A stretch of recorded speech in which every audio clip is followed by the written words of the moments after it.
Hey, so I thought I'd do a video on our daily routine because it's been working really well for the last couple of days with dealing with Giselle's colic. So in the morning time, we usually get up around 7. She usually wakes me up. We're still co-sleeping, so she's makes weird noises like grunts and stuff, and then I get up and she's just there smiling and giggling. So we lay in bed for probably like 10 minutes. I just talk to her and she laughs and yeah. So then I give her a bath. I get her ready for the day, put her in an outfit, and then we come to the living room. And then I attempt to get myself ready, so I put her in her bouncy chair in front of the TV, like in front of Treehouse or something.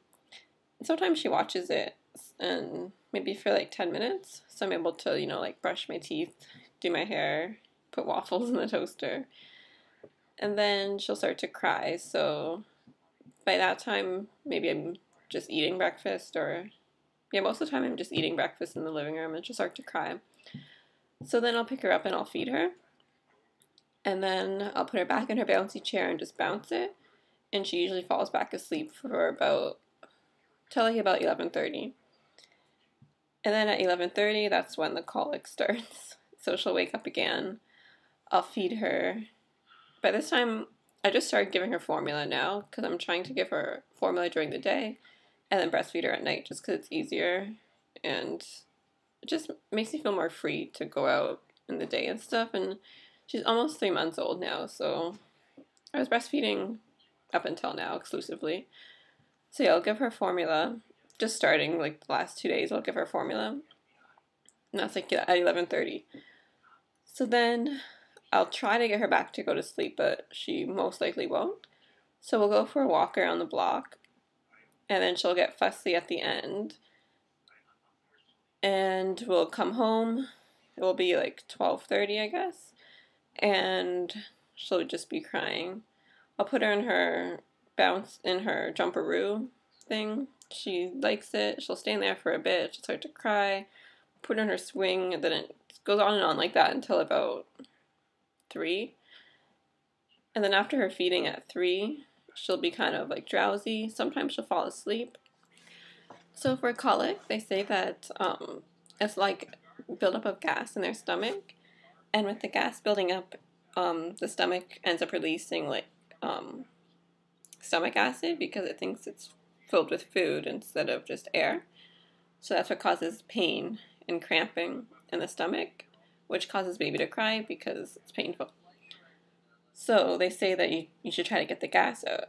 So I've been trying to, I lay her on her back, and then I bend her legs and push her knees up to her chest. And that seems to give some relief to her because she'll be smiling and stuff. So I'll just like do like a bicycle motion or like a running motion with her legs, and she likes that.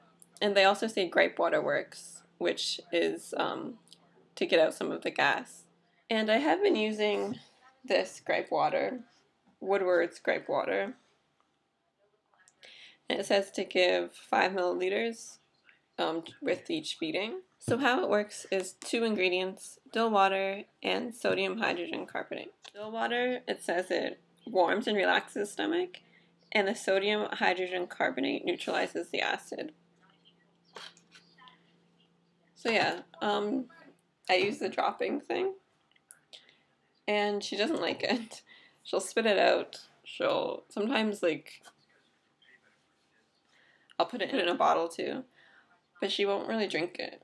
So I don't know if she's actually getting anything because when I use a dropper and put it in her mouth, it just like comes out the side, and she'll actually do it on purpose, like spit it out. So I don't know if it's the taste. Maybe I should get a different one. But yeah, the first time I gave it to her, she did have like a really big burp. So I guess like it does work. But things have been a bit better ever since I got it. So I don't know if it's because of that or just trying to stay more on like a scheduled routine. I don't know. But yeah, so from 11:30 till about 3 or 4, she'll be in her colicky mood. So just like a bouncing, juggling act. I talk to her, she'll be laugh. Like she likes when people talk to her, come really close to her face and like smile and laugh. And she'll like talk back with like little coos, and she'll have like a big smile. She likes being bounced up and down.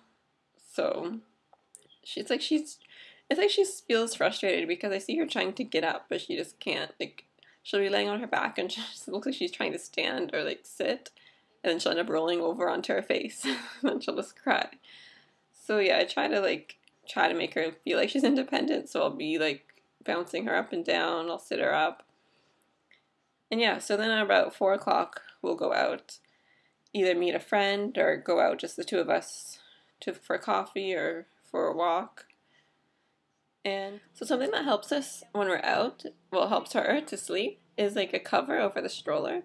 Because I find that before, when we went out, she'd be so distracted by, I guess, like in her stroller, looking at everything, like the sunlight, people, noises, things like flying by or people walking by, that it would be hard for her to sleep, and then she'd just get so cranky because she'd be tired, and then she'll just be crying the whole time.